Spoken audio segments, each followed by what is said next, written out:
When I found, nay, when I stumbled upon Big Boys last year, I didn't know I would fall in love with a show this hard. Big Boys, created by Jack Rooke, is not your average show. It's not even a love letter. It's storytelling incarnate. It's essentially therapy in a way, not just for Jack Rooke, but for so many people who relate to this story, not necessarily in its specific details, in its story beats. And my god, is this storytelling incarnate. Yellow, my little filmer dudes, my name is Ivan Montero, and thank you for joining me on our journey to watch every TV show ever created.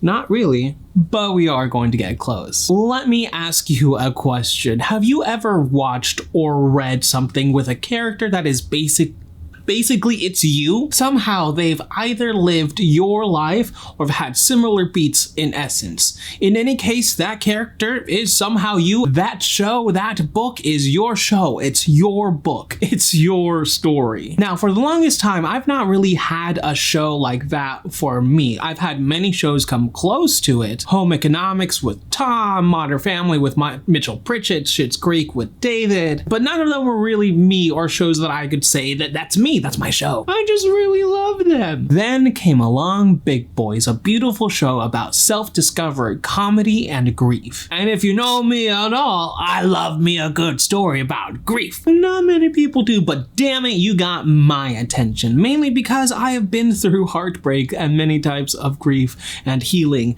So for me, I love these stories. I find beauty in them. It's a lot. There's a lot there, and I think they're great. They're the best because of how they can be funny, but they can also be serious when it needs to be. And Big Boys is exactly that. It's hilarious, but it's serious in the moments that it has to be. And oh boy, it's serious. Big Boys takes place between 2014 and 2016 from seasons 1 through 3. It's about Jack Rooke dealing with the recent death of his father while also coming to terms with his sexuality, which at the beginning of the show is a secret from his mom. So he's got that to deal with. At the same time, it's now been a year after his high school graduation because he's taken a gap year, and it's now time to go to uni for the first time ever. But because he waited a year or so, he's sort of an outsider to the rest of the college kids, being slightly older than some of them. But most of all, he feels left behind. And what's his study? Journalism. Oh my god, this guy, it's actually me. Jack Rooke in 2014-ish is me. I even graduated high school in 2014. But then the show doubled down on being a show relatable to me by adding Danny, the 25-year-old freshman who gets roomed with Jack in the blue shed. But in my situation, I was 2-ish years older than the rest of my friend groups because I took a year and a half of a gap year, 1 year between high school and college, and then a gap semester between my 2-year and 4-year transfer thereof. It was a thing. I needed a break. So it took me a little bit to graduate, and I was like 24 by the time I graduated. So I felt very behind pretty much all throughout college, and in some ways I still do, but I'm working on it. But Danny, for me, is my current relatability in my current lifetime, whereas Jack is my nostalgia relatability, the person that I was at the moment in my own self-discovery stage. To quote one of history's greatest philosophers, I got the best of both worlds. For Danny, he started uni at 25, so it's double rough. But as a 29-year-old man at the end of the show in this season 3, he feels immensely stuck in his life. And I kind of felt every single emotion from Danny this season because Danny is my current age now. This show was made for me, even down to the time period, because I started going to college in 2015. So like, a year or two off. But that is a time period in which I remember vividly. Again, it's one of my, self-discovery time periods. And I love me a good period piece. This is technically a period piece. The Money is a period piece. And that's why I like those, because I remember vividly living through those times. The show was made for me. It's fine if you don't like it. It's perfect. It's a perfect show. To give you context on how perfect this show is. Season 2 made my top 10 shows of last year, and I watched it in December. Making the best of the year list at the end of the year is really hard to do, but it did it, and it did it swiftly. And to be honest, season 3 might be my favorite TV show I've seen this year. Now, I don't have Apple TV Plus yet.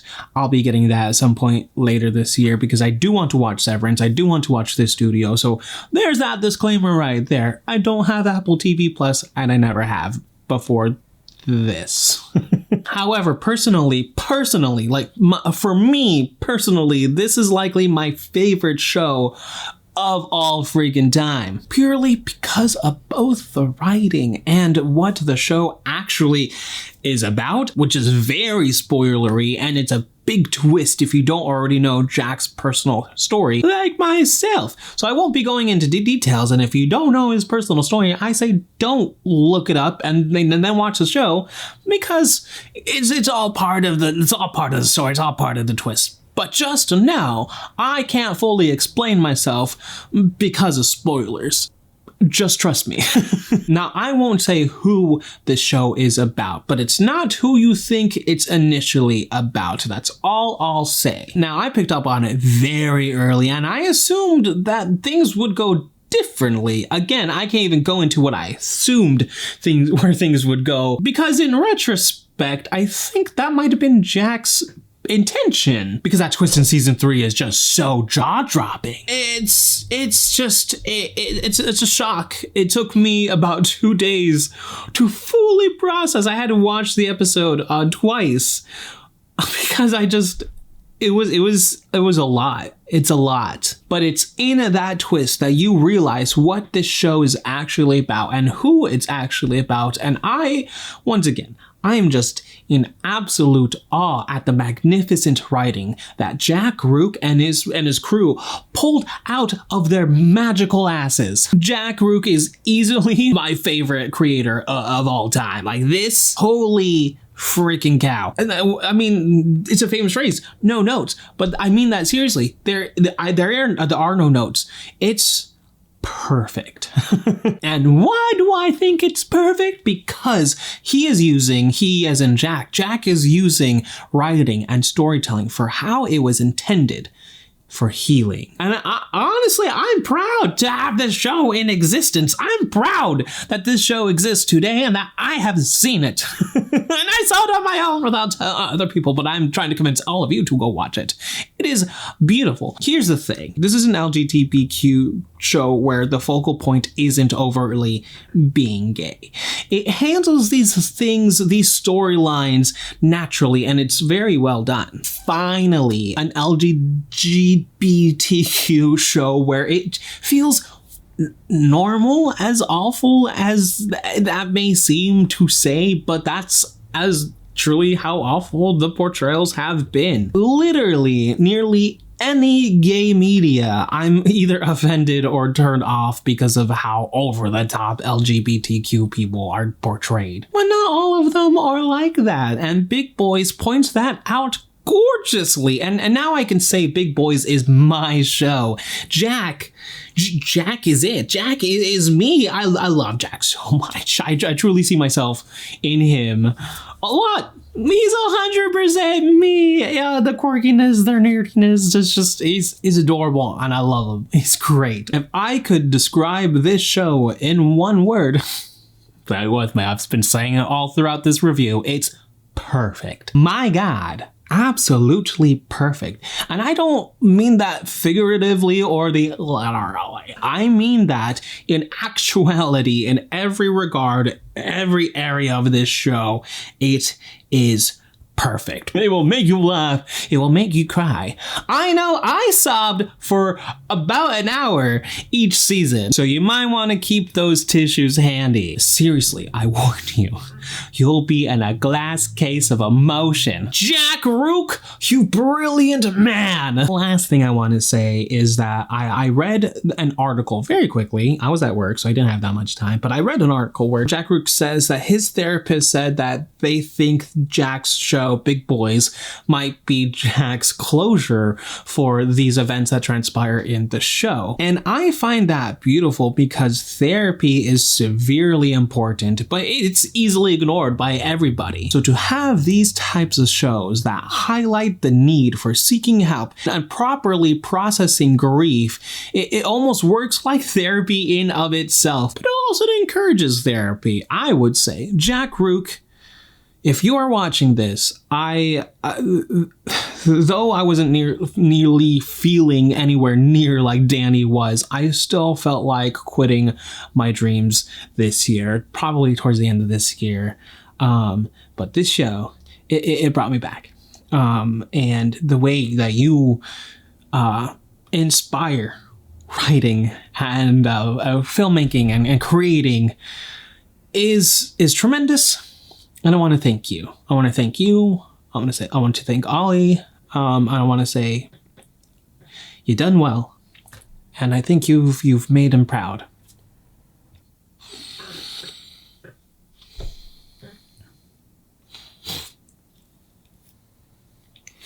I not only give season 3 of Big Boys a 10 out of 10, but the entire show gets a 10 out of 10. All 3 seasons, season 1, 2, and 3.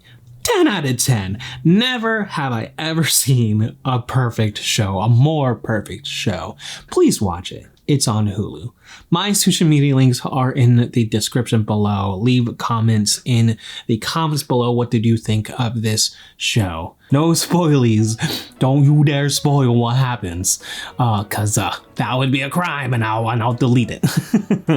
But for real, please watch the show. It is beautiful. It is amazing. It is likely my favorite show of the year. You have just been modified.